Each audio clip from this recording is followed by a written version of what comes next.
A graça e a paz para todos. Mais uma vez estamos aqui para expor um pouco das Escrituras Sagradas.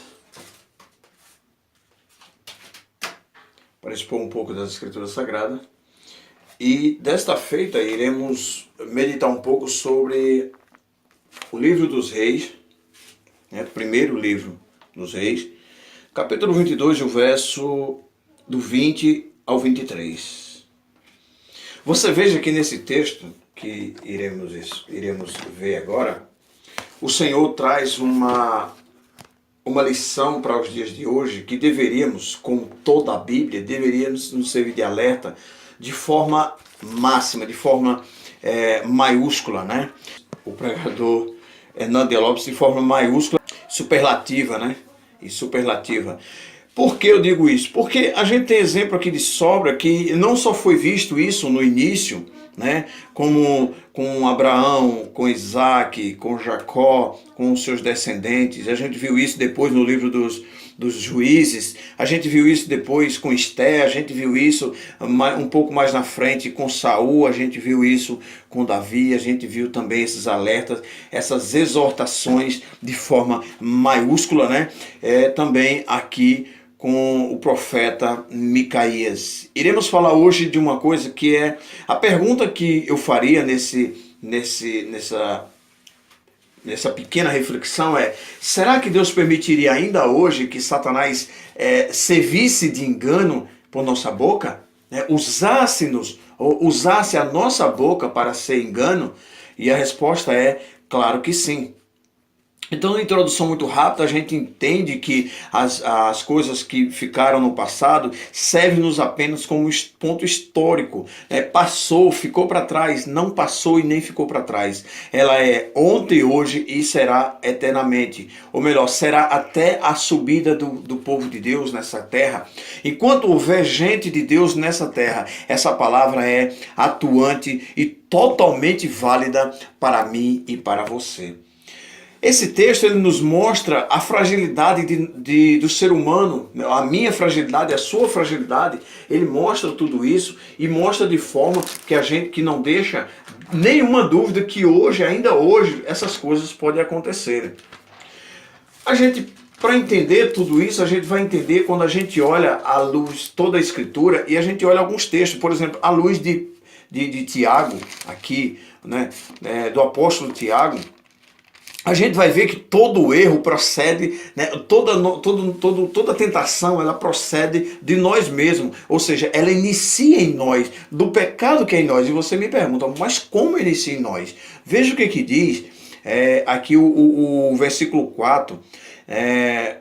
Tiago 4,4 diz assim, de onde procede as guerras e contendas que há entre vós? De onde? Senão dos prazeres que militam na vossa carne. Então isso aí já quer dizer tudo, né? Já está dizendo tudo. Tudo isso milita na nossa carne, é uma briga diária, como disse o apóstolo Paulo lá em Efésios, né? Ele diz que esse dia mal, para a gente vencer esse dia mal, a gente precisaria estar, né, com todos aqueles aparatos e apretextos que a Bíblia nos mostra, né? Com o capacete da justiça, calçando os pés de sandália, né? Pregando o evangelho da vossa salvação, né? Tudo isso é necessário para a gente. Está lá em Efésios capítulo 6, né? Ali as proteções que o Senhor nos deixou mediante a palavra dele. Aí o 2 diz assim, né? Cobiçais nada tendes, matai, invejais e nada podeis obter. Viveis a lutar e a fazer guerras. Nada tendes porque não pedides. Olha só, o que a gente deveria ter era aquilo que a gente deveria pedir, que a gente pedisse a Deus para que Deus nos desse. E assim, ali a gente poderia dizer, eu tenho, porque o Senhor me deu.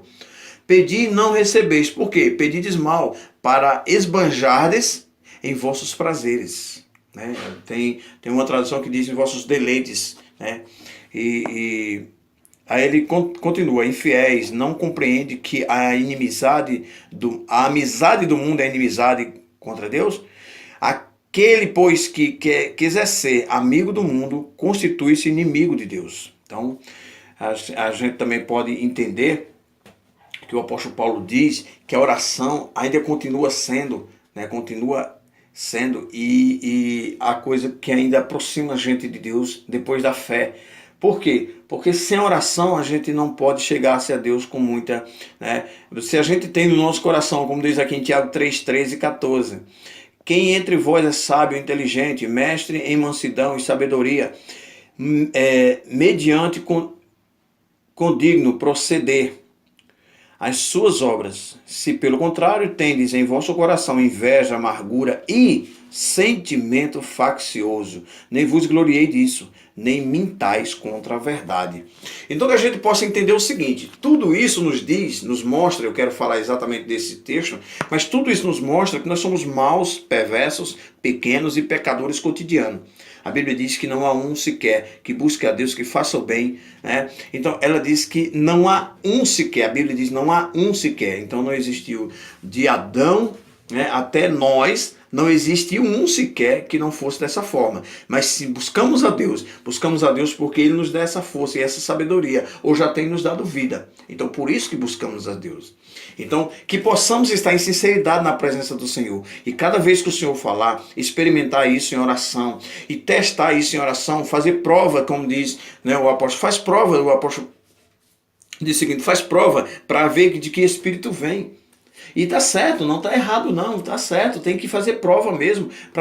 A gente pode estar falando de espírito enganador, como foi o caso aqui, permitido, ou melhor, enviado, segundo a própria Escritura, né, pelo próprio Deus, ou permitido pelo próprio Deus. A pergunta foi, poderia ainda hoje falarmos mentira em nome de Deus? Falar por espírito de demônio em nome de Deus? E a resposta foi sim, claro, mediante esses versículos, os quais eu citei, são muito poucos, mas tem muito mais, né? Porque os desígnios que nós temos e o que nós vemos passa pelo nosso coração. E o coração, diz Jeremias, que o coração é terrivelmente enganador. Não é verdade? Então, como é que a gente vai confiar numa coisa que é terrivelmente enganador? Mas você diz, não, meu coração é totalmente puro, coração é totalmente limpo. Bom, a gente vai ver que não é, né? A gente vai ver exatamente que não é. Veja o que diz aí Jeremias 17 e 9, para você ver uma coisa. Enganoso é o coração mais que todas as coisas, e desesperadamente corrupto, quem o conhecerá? Esse é o coração, é o meu e o seu coração. Ah, mas eu já me converti, eu também, graças a Deus, glória a Deus, o Senhor teve misericórdia e nos deu salvação, verdade. Mas isso aí quer dizer que eu e você fomos convertidos ao Espírito, carne e coração não se converte. Ele pode seguir uma inclinação regada à oração e vida com Deus, mas ele não se converteu. Tá ok? Então a resposta é sim, podemos sim, se não tivermos cuidado. Vejamos o que o texto diz.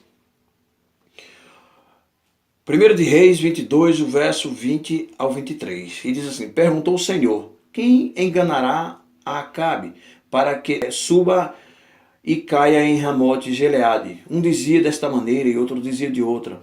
Então saiu um espírito e se apresentou diante do Senhor e disse, eu o enganarei. Perguntou-lhe o Senhor, com que? Respondeu ele, sairei e serei espírito mentiroso na boca deles, de todos os profetas. Disse o Senhor, tu o enganarás, e ainda prevalecerá. Saí e fazer isso. Eis que, aí, ponto, né?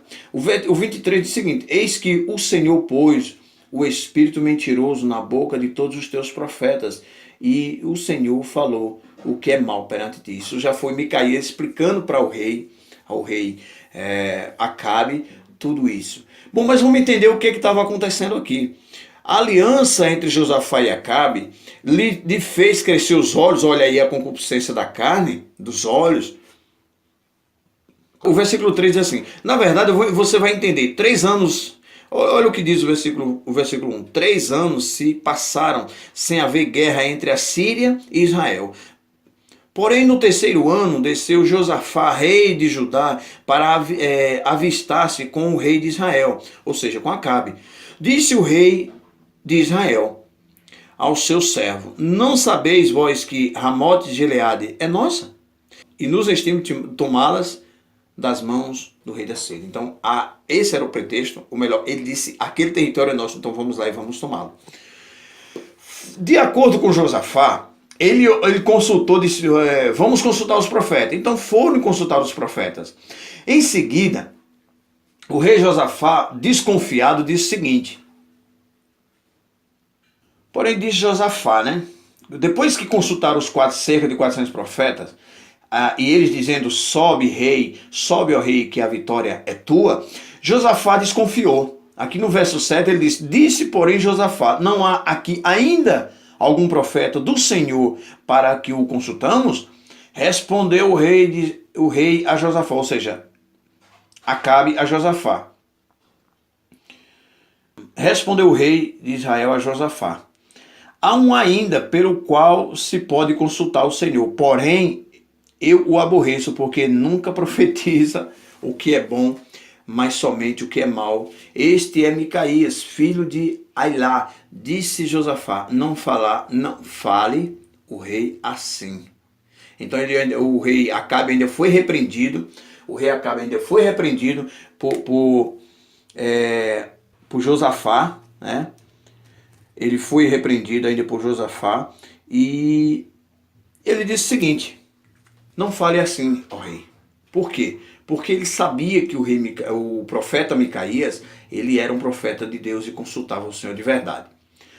Prosseguindo, o Senhor disse o seguinte, quando trouxeram Micaías à presença do rei, dos dois reis, ele disse o seguinte, mediante tudo o alvoroço, ele ainda disse o seguinte, pode ver que o profeta Micaías disse, sobe rei, vai ter vitória, sim, pode subir.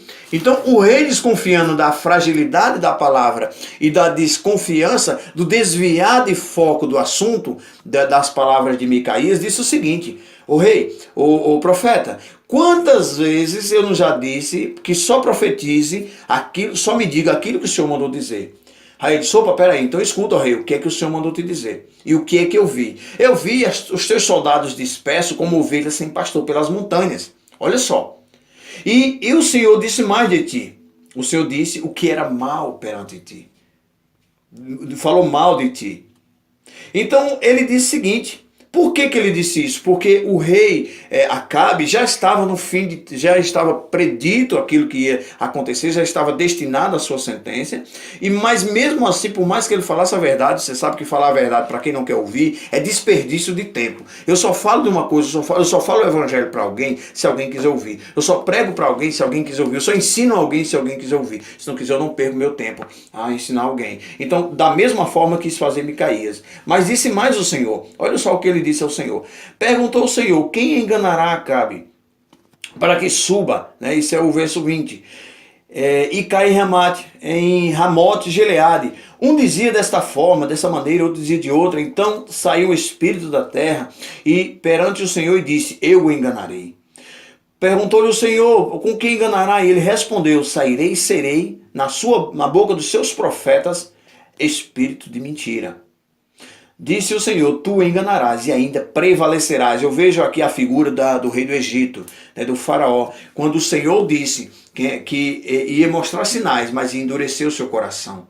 Porque tem momento que o Senhor endurece mesmo o coração das pessoas, já para que a pessoa não creia, não veja, não sinta, não saiba mais. Ou seja, hoje a igreja está vivendo um sono da desobediência, o sono da negligência. A gente está vivendo isso e as pessoas não estão vendo, dentro das igrejas não estão vendo, se prega, se canta, se dança, se faz um monte de coisa na igreja, mas as pessoas não estão vendo o verdadeiro evangelho, o que está acontecendo e o que Deus está fazendo nas igrejas. Isso é um alerta para os dias de hoje. Isso é um alerta para os dias de hoje. Então, mesmo assim, quando ele é alertado aqui no versículo 23, eis que o Senhor pôs o espírito mentiroso na boca de todos os seus profetas, e o Senhor falou o que era mal contra ti. E mesmo assim, o rei Acabe não deu ouvido, o rei Josafá não deu ouvido, e subiram a guerra. Porém, Micaías grita a pleno pulmão ali no palácio do rei, e diz o seguinte, disse Micaías, né, ele disse isso na presença do rei, disse Micaías, se voltares em paz, não falou o Senhor na verdade por mim, Disse mais, ouvi todo o povo. Essa é a prova que um profeta de Deus faz. Um profeta de Deus, ele chega no meio de uma igreja ou quando ele vai falar com alguém, ele faz o seguinte: irmão, quando eu falar o que eu tenho que falar, dobre os joelhos e faça a prova de Deus. Então, se for na igreja, ele diz para toda a igreja: irmão, faça a prova de Deus. Se isso não for de Deus, então pode dizer que é mentira. Então, um profeta de Deus faz isso. Um profeta de Deus não envolve em suas profecias, suas fofas profecias, numa pregação sem dar direito a ninguém de levantar-se e falar. Então, ele fez dessa maneira e eu também faria da mesma forma. Pode acreditar que faria, porque essa é a forma de viver a Bíblia Sagrada, essa é a forma de viver na presença do Senhor conforme o seu querer. É fazer a sua vontade, servir a Deus e não aos homens, temer a Deus e não aos homens. A Bíblia diz que o ser mais forte depois de Deus que existe na face da terra chama-se Satanás. Lá em Tiago está escrito o seguinte: sujeitai-vos, pois, ao Senhor, e resistir ao diabo, e ele fugirá de vós. Então, eu não tenho a quem temer senão ao Senhor. Então veja só como é que eu posso aplicar isso nos dias de hoje. Uma aplicação rápida para que você entenda. Bom, como naquela época, nos dias de hoje a ganância está solta. Naquele tempo, Israel era grande, Judá era grande, porém eles queriam tomar uma parte da Síria, que eles julgavam ser deles. Hoje em dia não é diferente. Hoje em dia a igreja está enchendo, muitas vezes a igreja, por misericórdia, está enchendo, ou às vezes até só de gente, não de crentes, só de seres humanos, mas não de crentes convertidos. Mas as pessoas querem mais e querem abraçar, inventam isso, inventam aquilo, inventam todo tipo de coisa, eles inventam. E o que é que acontece? Não conseguem encher, almeja trazer aqueles irmãos que pregam, que tocam, que estão nas outras igrejas, para a igreja deles, para encher. Então eles se julgam por pregar um evangelho melhor, ou até por fazer um teatro melhor, por ter uma música melhor. Eles julgam que a igreja deles é melhor do que a igreja dos outros. E querem tomar aquilo que pertence ao território alheio. Então hoje não é diferente. Eu, sem dúvida nenhuma, eu vejo isso como os dias de hoje. E não vejo isso, não vejo isso com óculos escuro, não vejo isso com uma neblina, eu vejo isso com claridade, como meio-dia. Infelizmente, estamos vivendo um momento de sono espiritual relaxado, displicente, negligente nos dias de hoje, e as igrejas estão cegas para isso. A maioria absoluta das igrejas cegaram, fecharam os olhos para isso. E que a gente possa, se alguém está enxergando, se alguém está escutando isso, pelo amor de Deus, se afaste, em nome de Jesus, se afaste desse sistema brasileiro, ou melhor, no sistema de igreja. Esse novo sistema que está nas igrejas evangélicas, principalmente aqui no Brasil, de longe, é quilômetros mais daninho, mais perverso do que o sistema que a Igreja Católica implantou há uns tempos atrás. Ou pelo menos agora ela está perdendo essa essência que tinha, essa essência perversa que tinha, e quem está adquirindo ela agora, infelizmente, são as igrejas evangélicas. A maioria absoluta.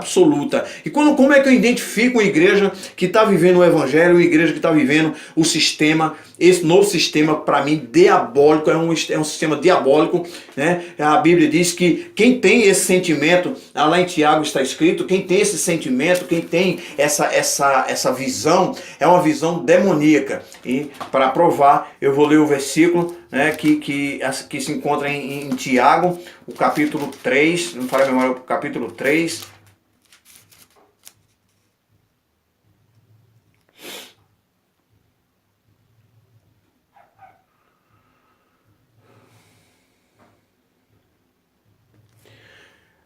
Tiago capítulo 3, verso 15, diz assim: estas, falando de sentimento faccioso, inveja, amargura. Aí o versículo 15 diz assim, Tiago 3, capítulo 15. Esta não é a sabedoria que desce lá do alto, antes é terrena, animal e demoníaca. Isso é o Senhor quem disse através do apóstolo Tiago. Não é o daí que está dizendo. É a Bíblia que está dizendo, eu só estou lendo. Então, para que você entenda, esse sistema que está implantado dentro das igrejas é um sistema demoníaco que está rolando, reinando dentro das igrejas, e as pessoas dizendo que estão fazendo para Deus. Vocês não estão fazendo para Deus. Desculpa, me perdoam aí a dureza da palavra, mas vocês não, se estão seguindo o sistema, não estão fazendo para Deus. Então, como é que eu identifico se uma igreja está dentro desse sistema aí ou não. Uma igreja voltada, uma igreja que tem um dono, ela não é uma igreja de Cristo. Não, ela pode ser qualquer tipo de coisa, menos uma igreja de Cristo. Pode até ter algum louvor, alguma palavra, algum sentimento lá dentro, mas não é a igreja de Cristo. A igreja de Cristo não tem dono senão o Senhor. Ela deve ter administradores e mais de um administrador. Não pode ser um administrador. E quando você pega, mas tem um administrador, mas tem 2, 3 administradores, tá bom, é o dono, o filho do dono, a mulher do dono, o sobrinho do dono, todo mundo na hierarquia demoníaca que vem da igreja católica, e as pessoas o abraçaram. E como é que eu identifico mais? O louvor tem que ser um louvor e não uma música para crente. Como é que eu posso identificar tudo isso mais? Eu posso identificar da forma que a palavra tem que ser só a palavra, sem o choro falso de muitos irmãos pregadores, né, de cantores, o pregar, ter que ter movimentos e mais movimentos, rodopios mais rodopios, gritos e mais gritos, a palavra nua e crua. Se for tomado pregador, pastor pregador ou cantor for tomado pelo Espírito Santo, ele tem a liberdade de fazer e você conhece, porque onde Deus está, há um milagre, onde Deus está, há uma diferença, onde Deus se apresenta, a palavra dele faz o efeito.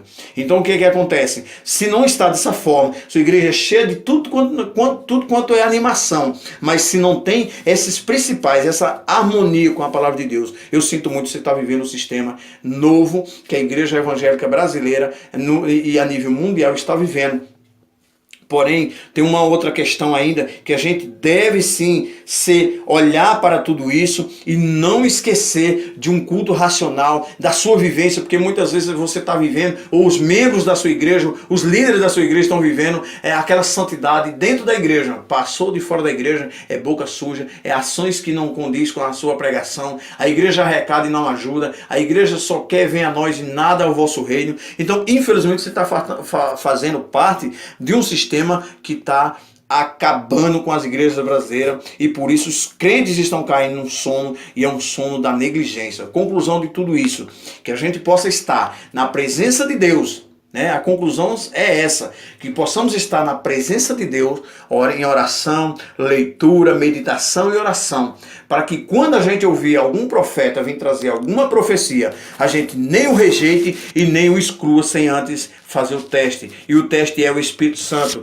E através de quê? De oração. O teste é a palavra de Deus. Se aquilo condizer com a palavra, então está certo. Se não tiver, já era. Feitiçaria, objetos introduzidos ao culto. Veja se na sua igreja existe objetos introduzidos ao culto, como teatro, óleo de azeite. Óleo de azeite é o símbolo do Espírito Santo, então está errado. Biblicamente está corretamente, está redondamente enganado. Quem leva esses objetos, mas tem que ter água ungida, está errado. Tem que ser o sal, não sei que vem de onde, está errado. Tem que trazer a Bíblia com um comentário, não sei de quem, está errado. Objetos estranhos no culto. Então a gente, nesses lugares, certamente Satanás fala e fala de boca cheia pela boca daqueles que se dizem profetas. E infelizmente estão trazendo mensagens de Satanás e as pessoas estão engolindo, porque não existe mais uma prova em oração, não existe mais um orar para saber se aquilo vem de Deus, não existe um examinar mais profundo as escrituras, não existe mais os crentes bereanos, ou seja, raramente você vai encontrar um bereano, mais raro ainda você vai encontrar uma pessoa que vê que a liderança está errada e vai à liderança, e se não der certo, sai daquele conjunto, daquele grupo, daquela congregação, porque se você está lá e a igreja está errada, a liderança está errada, você consequentemente também está errado, consequentemente você vai pagar o preço que aqueles líderes estão pagando, ou melhor, vão pagar, e você vai pagar também de tabela. Você é um pecador voluntário, você é aquela pessoa que sabe que está errado, mas para não sair da presença daqueles líderes, para não sair daquele grupo, você permanece. Então, um pecador voluntário. Então, que possamos estar diante de Deus em sinceridade e oração, para que possamos estar, né, para que na sua volta possamos dizer: Senhor, eis-me aqui, né, fui castigado, fui envergonhado, fui expulso, tomaram o que era meu, mas eu estou aqui, porque o que eu tenho é teu e eu sou teu, para a glória e honra do nome de Jesus. Eu quero terminar com os 2 versículos, os quais eu costumo terminar, que se encontra Mateus 4:4 e João 5:47, que diz assim. Mateus 4:4 está escrito: nem só de pão viverá o homem, mas sim de toda palavra que sai da boca de Deus. João 5:47 diz assim: se não deres crédito ao que está escrito, como poderás dar crédito às minhas palavras? Fica na graça, fica na paz e até a próxima.